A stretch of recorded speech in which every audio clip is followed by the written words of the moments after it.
the 10% is important and it will help, but you need to, it's not going to matter if like 90% is only hasn't been worked on at all.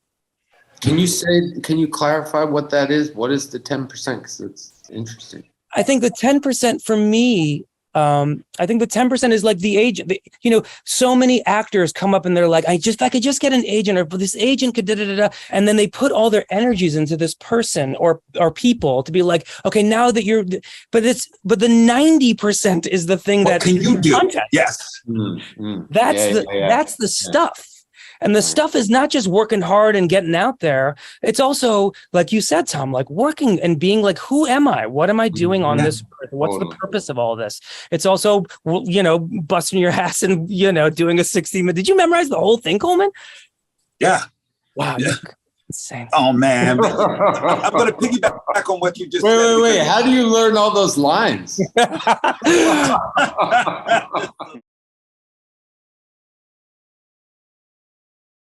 Welcome to the SAG-AFTRA Foundation's Conversation at Home program. I am Audrey Cleo Yap. And if you're interested in programming like this from the SAG-AFTRA Foundation, please like this video, subscribe to our channel. And now it is my pleasure to welcome our panel of Emmy-nominated guest actors in drama. Hi, everyone. Hello. Hello. It's first of all, congratulations on your nominations, and it's such an honor to have all of you here. I want to go around the panel and find out specifically with your shows, how did you find your way into this role? Was it just a call? Did you have to audition, put yourself on tape? Tom, let's start with you. Yeah, I read for Alexa Fogel, who cast for Banshee, and I guess she sent the tape to Jason and Chris Mundy, and found out like a month later I got the role. Amazing. Yeah. Adrien, what about nailed you? It. Yeah. Yeah. Yes. You nailed it, Tom. Just killed it. There was nothing else. Good. Killed that. Killed it. Make it sound so easy. Adrien, what about you? This was really a blessing. I'm a huge fan of Succession, a huge fan of the show. And I had I was pretty much signing up to do Winning Time, which is also Adam McKay is a creator on. And as I was starting to prep to play Pat Riley, they said, there's this role that I'm really right for on Succession if I was game, and I just thought it was so exciting, and I had to double down because I was kind of working in a very different direction, and jumped in, and just kind of just pretty last minute, and just a thrill to be a part of it. I mean, the caliber of the work is so good on that show. And not just the acting consistently, but the writing is so strong. And I felt really, really honored. So, yeah. You got your Patagonia vest ready to go, the beanie. It was yeah, I stocked up. Yeah. Layer upon layer. Yeah. While we're on the Succession tip, Arian, tell us your story, how you got into the role of Stewie. I was really kind of fortunate because I was actually on Broadway at the time doing a show called The Humans when they were auditioning for the pilot. And Frank Rich, who loved The Humans, I think brought a lot of the Succession folks over. And so I got an audition for the pilot, which I didn't get. And a year goes by and I'm still doing The Humans on Broadway. And they were in like episode 2 or 3, and essentially the role of Stewie came about. And to be honest with you, I only had like one like hedge fund D-bag idea. And so I basically kind of like told them, I was like, I feel like I can just do this one idea. And so I kind of like, with a year to think about it, formed a little bit deeper of what this guy can feel like. And then I was only supposed to do a couple episodes. And then, but like on Succession, it's such a collaborative, kind of exciting, kind of yes and experience. And so we just were on the journey. And so I'm so honored to be a part of the show and say the words that Jesse and the team have written. I mean, genuinely honored. So. And last but not least, Colman, let's hear your story getting into Euphoria. How did that come about? I think it basically started with a friendship with me and Sam Levinson. We met in the basement of a Sundance party. And we really we're in a corner, me, him, and Jeremy O'Harris talking for like hours about everything under the sun. And then Sam said, I'm writing a role for you in Assassination Nation. And I first did that. And then Sam and I, when we get together, we talk. When I tell you, he's one of those people you can talk to for hours and hours. We talk about everything. And he says, hey, I'm developing a show called Euphoria. And there's a man that's been very important to me, my own sponsor. And I want to develop him for you. And so he wrote the role for me. And it's been an incredible journey, just not only knowing Sam, but also, the struggle of people suffering from the disease of addiction. And really just, I know Sam's heart and what he wants to say. And so I feel very blessed that I think a lot of our conversations sort of permeate, Ali. And so we feel it's in great alignment. So it was pretty much just very organic the way it came about. So that's what it feels like. It fits like a glove. I like that each of you came into these roles in different ways, whether it's through taping or through personal relationships or, the development of original characters that were made for you. That's so great to hear.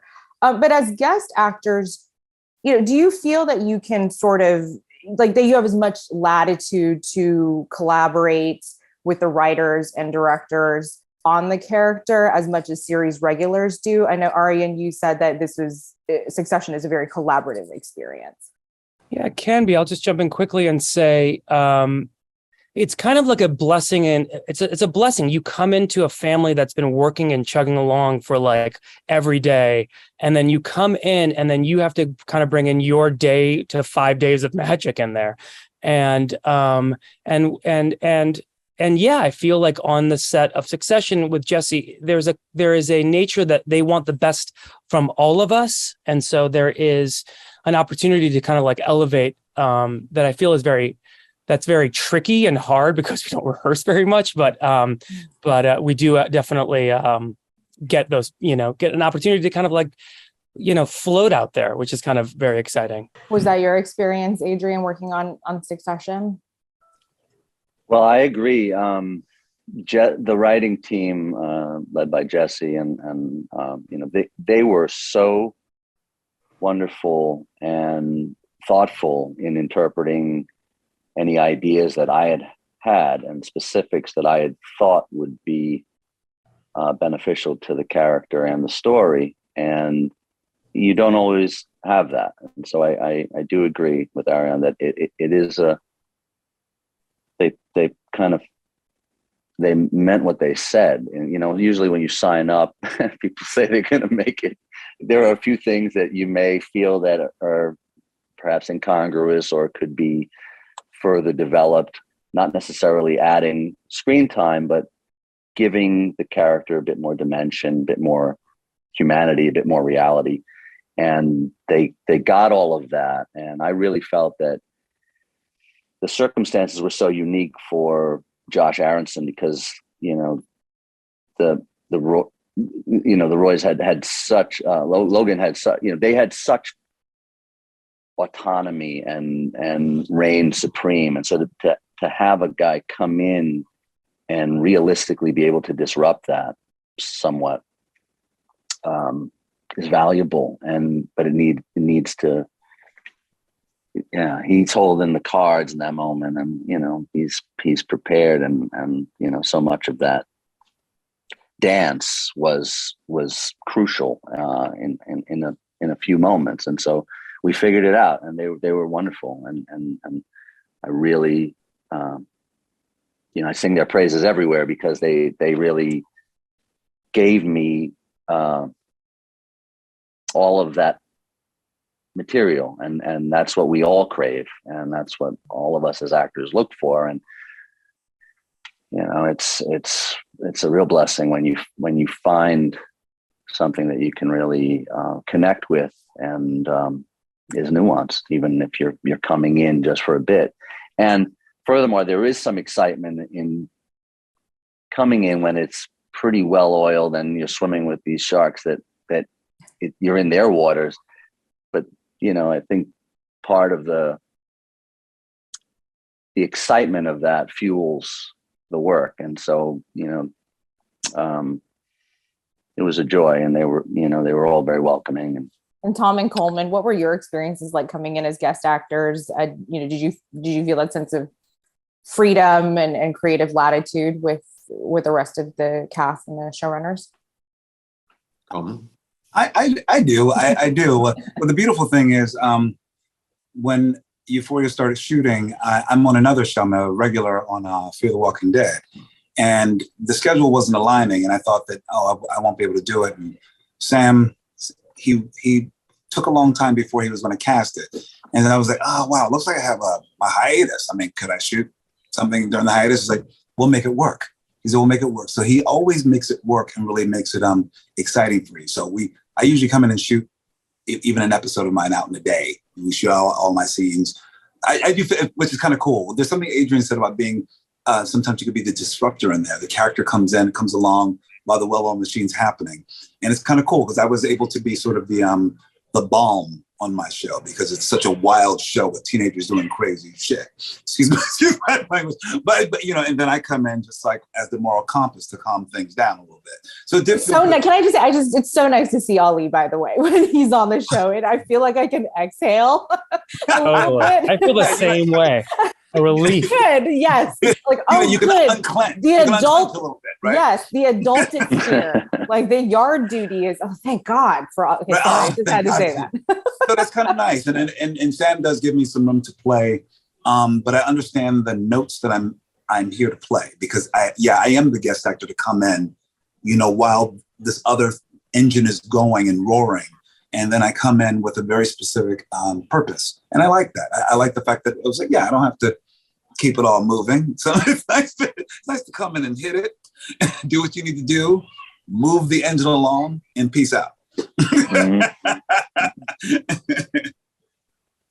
Tom, what about you? It was amazing. Ozark, I was such a huge fan of the show before I got the role, and I'd seen the first 2 seasons and I loved it. And so going in, it really is like kind of like getting invited into someone's home, especially when it's a show that you admire the work that everyone's doing. And I really love the tone of the show. And so, you could be a little intimidated or nervous going in, but like right off the bat, Jason and especially Laura Linney, who played my sister, just immediately made me feel like I'd been there with them from day one, and so that level of, it was just like a lot of like generosity of spirit.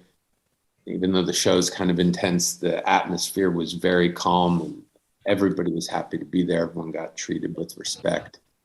And so in that environment of sort of safety and feeling like everybody's kind of on some kind of equal footing, it gives you permission to take more risks, and you feel safe to fail, which also means maybe you can get to places that you wouldn't have gotten to if you were nervous or sort of feeling constrained or sort of feeling like you don't have, like if you feel like you're in this hierarchy where you're less than maybe the people who were there from the beginning, you might be less inclined to take risks. You might be less inclined to go maybe a little bit further than you would have otherwise. And so, I give them so much credit and thanks for that environment that they created. And then just talking to the writers later, you start playing around in the beginning, and then towards the end of the season, they said we started writing things towards some of the things that you guys all found together. And that's really, awesome. So it's a real collaboration in sort of many ways. Wonderful. I want to get into how each of you build the backstories and the personal narratives of your characters, not just, for these for these particular shows, but, for any role that you tackle. I want to start with Tom and Colman, because your characters in these particular shows are dealing with some diseases, whether it's the disease of addiction or mental illness. They're in different stages of coping with that. How did you begin developing that for your character? Tom, let's start with you, just because it's such a big part of Ben on Ozark. Yeah, I got really lucky when I started researching bipolar. I found this really great memoir written by Kay Redfield Jameson, I think is her name, and she's a clinical psychologist now. But it's a memoir because she was diagnosed bipolar when she was a teenager, and so she wrote her personal experience of her behavior changing, not knowing what was wrong, getting diagnosed, starting medication, leaving medication, what it did to her friends and family and her jobs, and how it made her life difficult and how it made her life beautiful.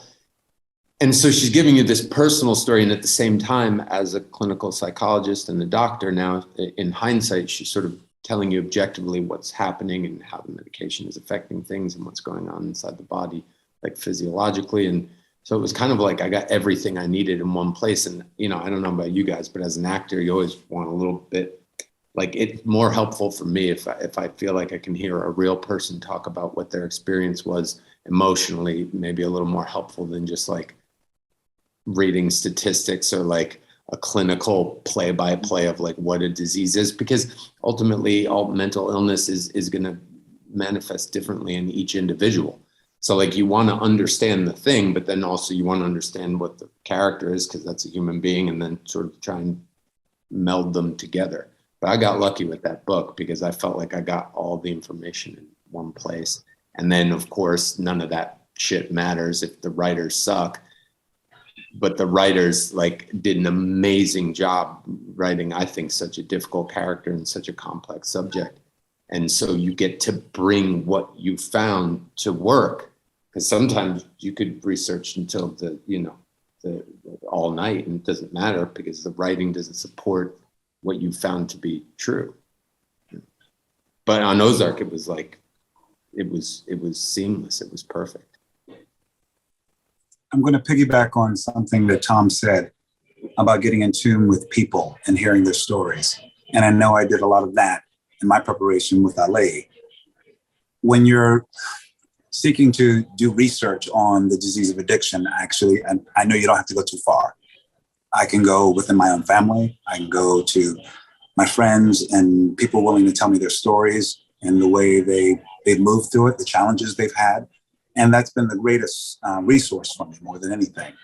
I did, study it in terms of like, specifically like the things that, that Ali was addicted to and part of his backstory. I also, used whatever Sam would give me, although he would leave some room because he said, your Ali is going to be many people. He's an amalgamation. It'll be wrong to just make him specifically this guy. He's layered with traits of him in many ways. That he loved jazz music. He drove a blue F-150 truck, things like that. Little nuances like that. But the rest you craft from experience and really listening and being in tune with people to make, like Tom said, make him a real full human being. And especially with Ali and Rue's relationship, I didn't want it to suffer any tropes of things that people believe they've seen of, sponsors and the way they speak, the way they serve. But you want to craft someone who's very real. And I wanted to make someone, Ali in particular, a very ordinary brother that sort of like is just kind of a superhero, just being very ordinary and just trying to do some good day to day, but someone who's very broken and complex at the same time. So, to make them just, I try to make everyone a little flawed, because I think that's just who we are, and we're messy and make mistakes and we're beautiful at the same time. And I think we're able to craft that with many different experiences. So Ali is an amalgamation of so many people, so many men and women who suffer every day, who's also trying to do some good. Beautiful. For the men of Succession, increasingly, I feel like as we swim through late stage capitalism, your characters are guys that we see a lot in the news, making headlines. They become more and more familiar to people in the mainstream. So Arian, I want to start with you. You said you had sort of played with Stewie for like a year and had this, image of who he was in your head. Was there a particular person you modeled him after? Like, what was his story to you? Yeah, I think in a way, oddly enough, when I got the episode that Stewie was in, they were playing, oddly enough, with the last name a little bit. And that was a big, interesting thing for me, because I think they were trying to make him some sort of Iranian and whatnot. And at one point I went over into Jesse we were shooting at we were shooting at 6 World Trade, and there were just basically like the Waystar offices. And Jesse was like typing away at an episode, and I went in and we had like maybe like, I don't know, 20-30 minute conversation about how this person could be Iranian and come into this world and have this much power. And then I gave him like a bunch of different ideas. Maybe his family was rich oil money in the 50s. And I just talked about the 70s and all through. And I'm a kid that came in the 80s after the revolution. And we talked that through. And after we like had a really like lovely conversation about that. And then after that, I was like, but I don't want to like talk about this on this show. Like, for me, I just want people to either recognize that he's Iranian or maybe not Iranian. It doesn't matter.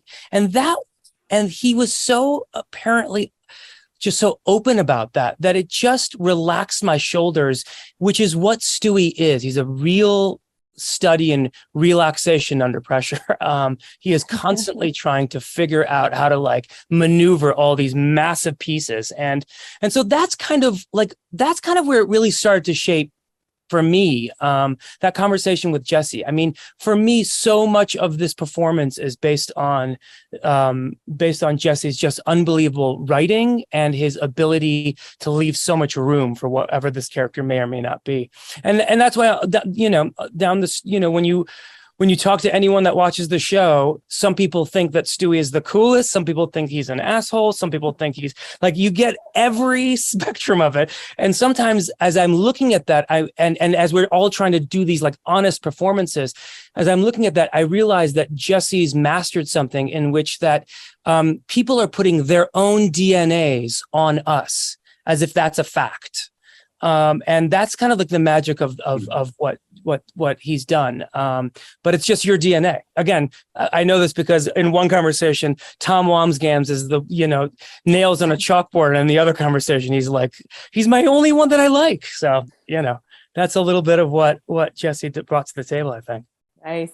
Adrien, what's Josh's backstory? How did you start developing him, and what did that look like for you? Well, it's funny you were saying that Tom and Colman, Audrey, you were saying that let's start with characters dealing with addiction. I said, is not consumption with money and power not an addiction or an illness? Great point. That ambition is an people. addiction. Yeah. And ambition is different from that. I mean, it can have a negative connotation, but ambition just is desire to become something or become better at something. I think the level at which the sphere in which the characters that we're talking about, and Josh Aronson, but it's a different level. It goes beyond it's beyond ambition. It's a level of control, and it's all consuming. And I mean, the writing is there, and as I said, they really honed in on a few things that I had mentioned that were stemmed from an amalgamation of people that I do know who are quite powerful and quite wealthy, and sensibilities of their nature that always struck me, and it struck me as something very interesting. It's a funny thing because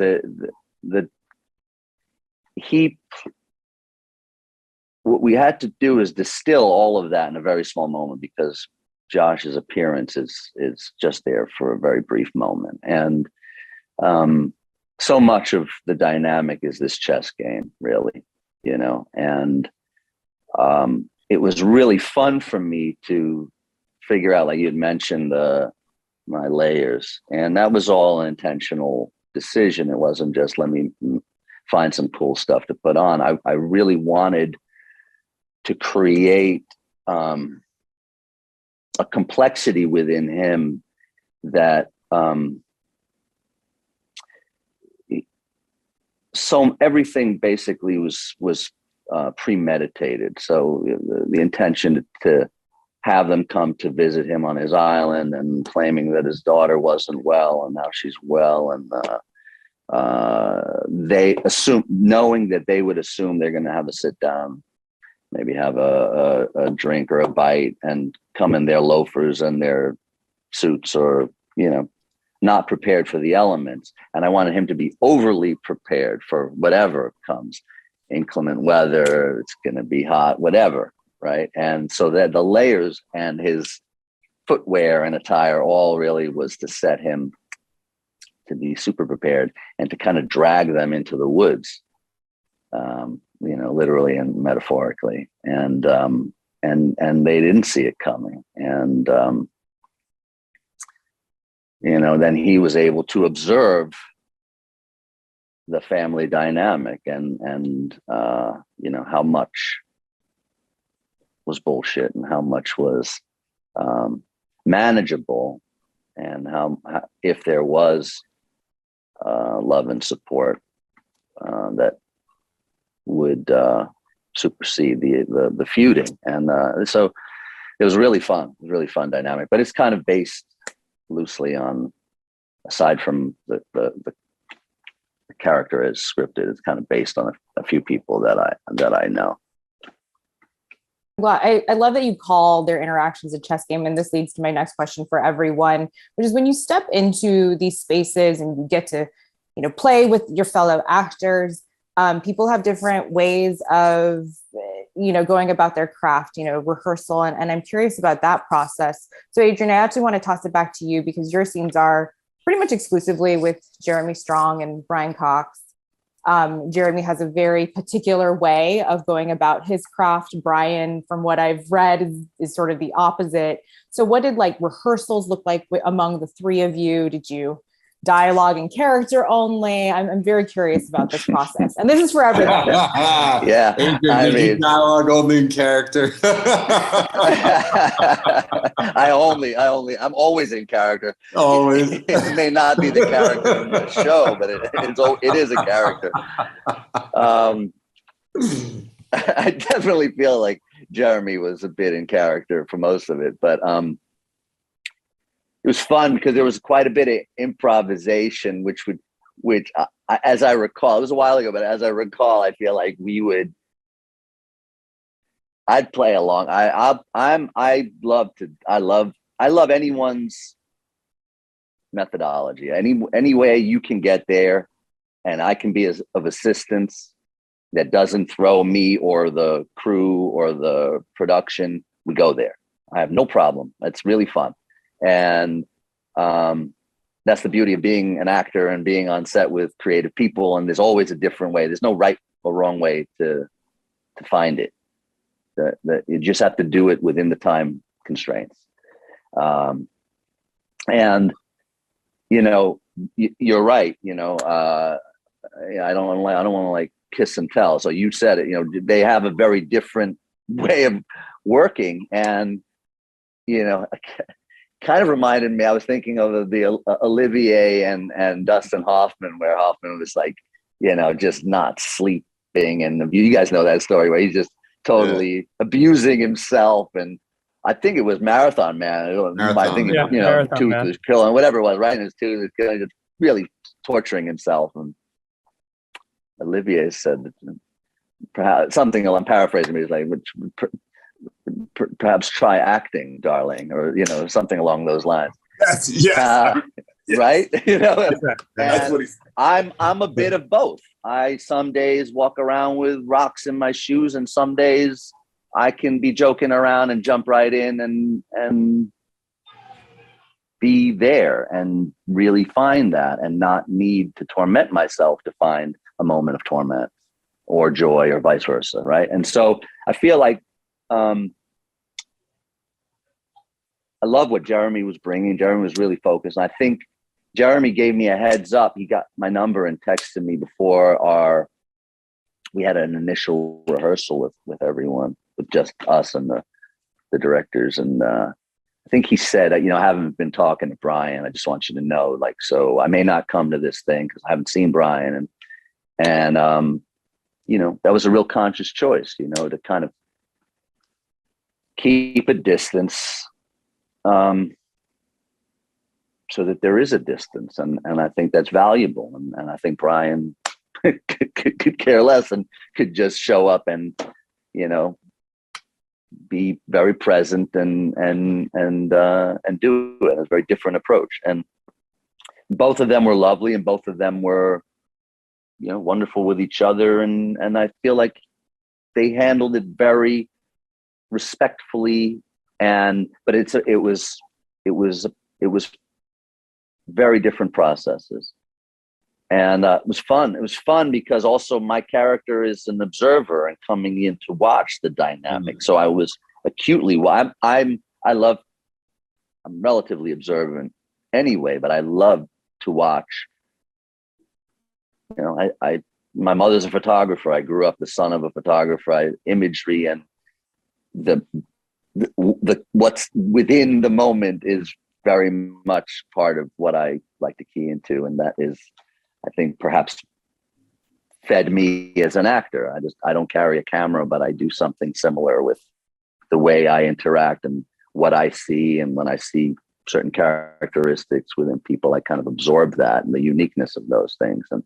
And so I was riveted because it was there was a lot there. Please share your stories about stepping into these spaces, navigating, different styles and for preparation, what those rehearsals look like with your fellow actors. I predominantly work with Zendaya, mm-hmm. and I know that we have this one special episode. It was just basically 60 minutes of us talking in a diner. And it was one of those that I didn't know. We had one read through on Zoom, and then that was it. And then I was like, how are we going to do this? Like really, how are we going to break this down? So I'm a bit obsessive, and I'm a little just terrified always, just a little bit. So I'm one of those people, I need rehearsal. I come from the theater and I have to rehearse. So I put myself through a 40-hour-a-week rehearsal on this one episode because I want to show up and be ready and so I can dance. So I knew everything because I knew that our work together has to feel like, it really does have to feel like it's, how can I say it? I think a lot of times in my theater work and some film work that I do, I'm called upon to be a bit showy. And these roles in particular, because they're really touching on such delicate human behavior, requires you to be so natural. And so I feel like I try to work it. So then I'm not thinking about it. So I can actually just be, and we just dance together. And so so when I show up on set with Zendaya, we really do dance with each other. I have no idea sometimes where she's going to take it, how she's going to let it affect me, etc. And we really do let the scenes just happen. And we trust each other so much. She's one of the most powerful young actresses that I know. She's has so much depth and dimension, and I feel like we can go anywhere. We truly dance. I mean, I think I'm on this Zoom with these three men that I admire so dearly because I see them, they dance. They dance in everything that they do. They're such beautiful artists, each and every one of you. And I feel like that's what my goal is always to just be available and open, but I do so much prep work to get there. I may torture myself to get there. I'm like, I gotta know everything. I gotta know every single word I'm saying, do everything. And then to just be, that's the most beautiful place we can be. Tom, you. Yeah. I love what Adrien said. I mean, I feel like everybody's different. And then I feel like sometimes, like depending on the job, I feel like I'm different, like each job. Mm-hmm. And each exactly. role, like it really does change. I love that part of it. Like some roles, it's like, so prepared, so hardcore. Like I love rocks in the shoes. And then there's other times where like the spirit of this is joyful and spontaneous. And so like I'll prepare enough to be prepared, and then I'm just going to go have fun and be spontaneous. And that, to me, that's part of like the meta creativeness of it, is like, how does this job want to be done? And you feel like, you know, sometimes it kind of like tells you, and it is fascinating watching different people work. And what's really cool is that when they get there and you see it all done, you can't tell the difference. You know, it's just like different personalities and different brains need different things to feel like they're doing what they need to do their job. And it is fascinating. I mean, I'll just jump in and say all of my scenes are with Jeremy. So it's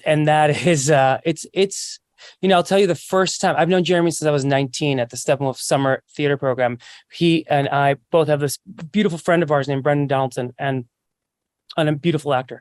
And I've known him for years, and I'd seen Jeremy's like star rise throughout the years and shows and whatnot. And on the first day, but I've never known that he was one of the actors. This is the first episode that we have a scene together in the donut shop. And I didn't really realize that he was a method actor. I didn't know that about him. And even though we'd hung out a bunch, I didn't really know that about him. And so when it first started, I was like, wow. And I was like, hey, Jeremy, congratulations. Number 2 on the call sheet. Fantastic, dude. This is great. You know, because I'm just trying to have fun with this character, because I think this character is super fun. And then it dawned on me that he is completely in that character. And then all of a sudden a switch happened. It's like, oh, now you have to put on another thing. And then all of a sudden it became live theater, like, because we weren't rehearsing.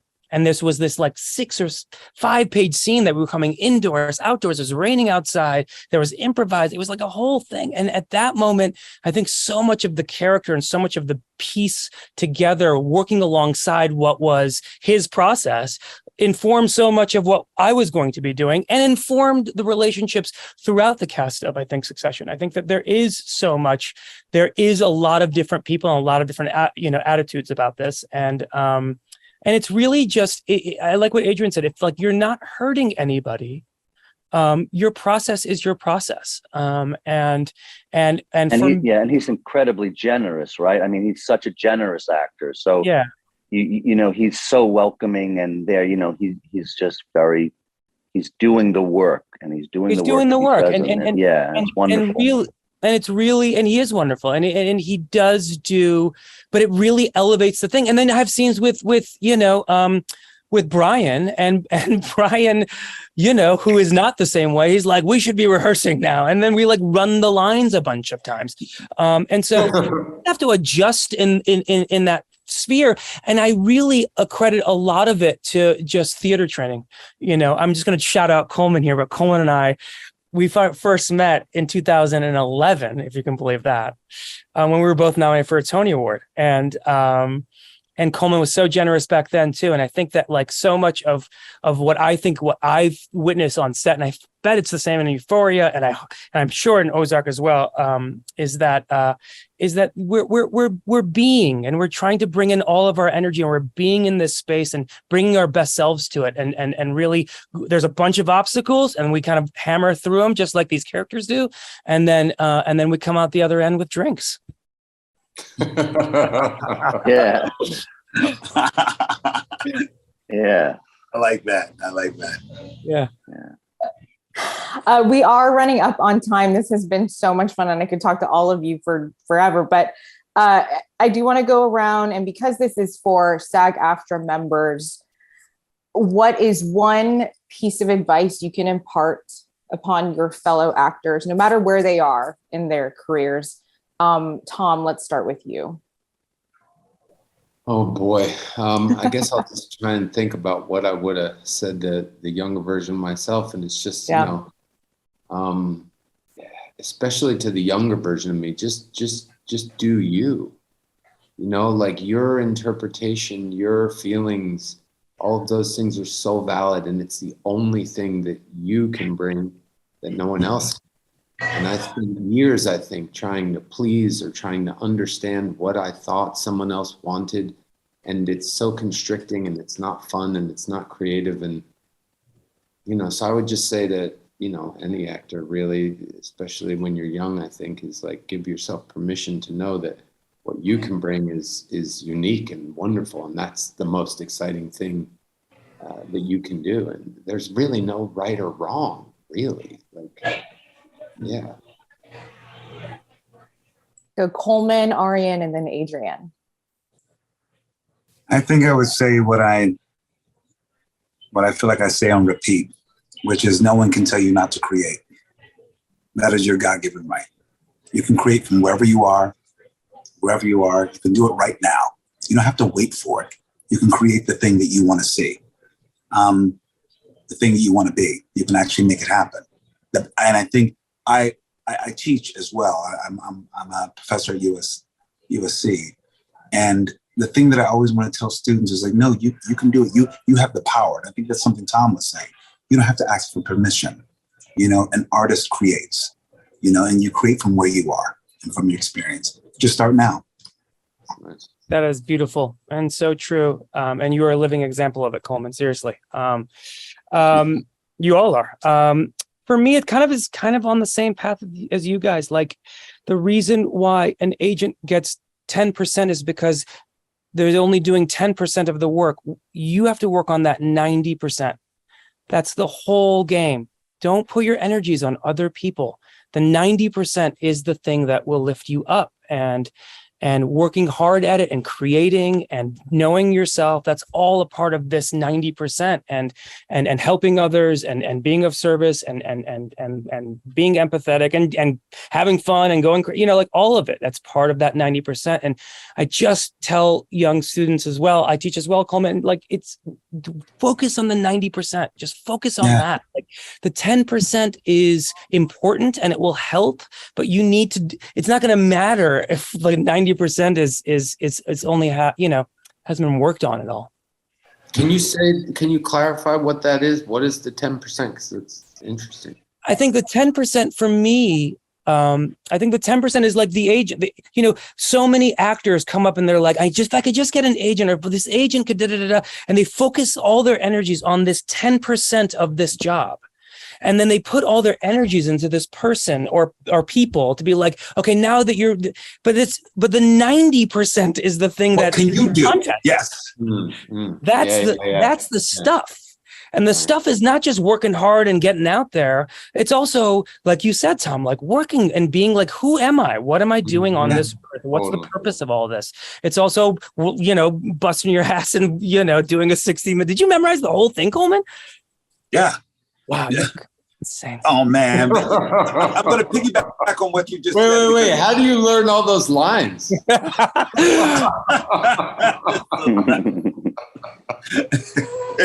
Oh, my God. Adrien, please. All of us and any actor and any creative person knows that it is a very challenging profession. And the objective is to, stay in the game, and that you need to believe in yourself through the times when other people may not, or when you may not, and when you're not. It's a very hard thing to do, because when you're not finding material to relate to help you build up a strength and a belief in yourself and an understanding of the craft, an understanding of a kind of, it's a relationship, and the hard thing is that there are many talented actors and there are too few rewarding roles. And so it's a waiting game. And throughout that period of waiting, which sometimes takes many years, you have to find a way, and I agree with what Colman said about find a way to stay creative, even if it is not purely devoted to acting. I feel finding a creative outlet keeps that fire alive within you, if it's authentic to you or if it's something that you relate to. I paint, I make music, and you have to find things that feed you, but I really feel like you have to, not be willing to not relinquish what you love if you really love it. And you know, there are lots of people who've had very, very slow starts in their careers and have had major triumphs later. And there are ebbs and flows in everyone's career, and you have to just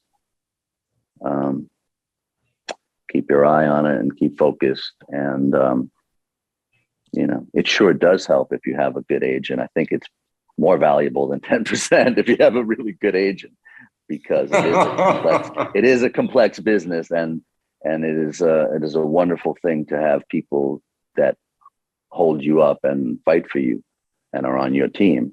Totally. But I do feel that Arian is right, that you have to do the work, and you've got to nurture yourself, and there's lots of ways to find that, and you got to be good to yourself along the way, but you got to believe in yourself. And Adrien, can we add one more thing too? Because there's something that I know from the three of you as well, is that we also have to live and love and build a full life that has nothing to do with this business. True. Well, that's the best thing about being an actor, is that all your failures and all the living and all the loving and the losing is gonna give you, it feeds it. Truth. Yeah. You know, because you can relate, and it's that you don't have to put yourself in someone else's shoes. You've been in those shoes, right? So the older you get, technically, the better you become if you can keep it together, because you've live a full life. Live a full you've lived life. and you've lost, and you've earned it. Yeah. So learn about that's things that have another nothing thing. to do with have interests. Yeah. You know? There. Mm-hmm. It's so true, because what else are you going to draw from when you need to do your job? Yeah. Yeah, that's the one thing that always annoys me when people want to know, how do I have a career? You need a career, but you need a life. You got to have interest in arts and sciences and politics and humanity and just all that stuff that will create a fullness in you while you're creating and building that career. You know, you need all of it. You know, bring it all. And I think what you were saying, which also resonated with me, is that especially when we're younger, you know, we get a lot of feedback. You go on a lot of auditions, you get a lot of feedback, and that feedback informs you of how you're perceived. And then you start to believe these perceptions of whomever, you know, and they may not be accurate. Your own perceptions of, there are days that I didn't feel I did very good work, and the work looks good. And there are days that I thought I was doing pretty good work, and it wasn't my best. You know, it's like, so I don't even know if I am the perfect barometer, but I definitely know somebody else isn't. Right. And you really have to take everything with a grain of salt. That's why I say you got to be kind to yourself. You can be critical, but you got to be kind, and you got to not necessarily change to appease others, or you're you, and your uniqueness will make you more special. And it's very hard in our town, right? It's very hard. So you have to have faith in that, and do you. I agree. And I do look forward to having a drink with all of you and toasting to your success and these accolades and your continued success. And I'm grateful. I'm grateful to be recognized among you guys, and I think it's really lovely. So I do look forward to that. Absolutely. Same. Let's do it. I look forward to it, brothers. Me too. What an epic knowledge, wisdom drop that was. It's been fantastic to have all of you. On behalf of SAG-AFTRA Foundation, I just want to thank you for sharing your experiences and your advice and your wisdom with your fellow performers. Colman, thank you for Ali. He makes me think I still want to have kids and everything will be okay. But thank you so much, and best of luck at the Emmys. Thank you. I'll see you guys soon. Be well, friends. Yeah. All right. See you guys. Peace. Bye.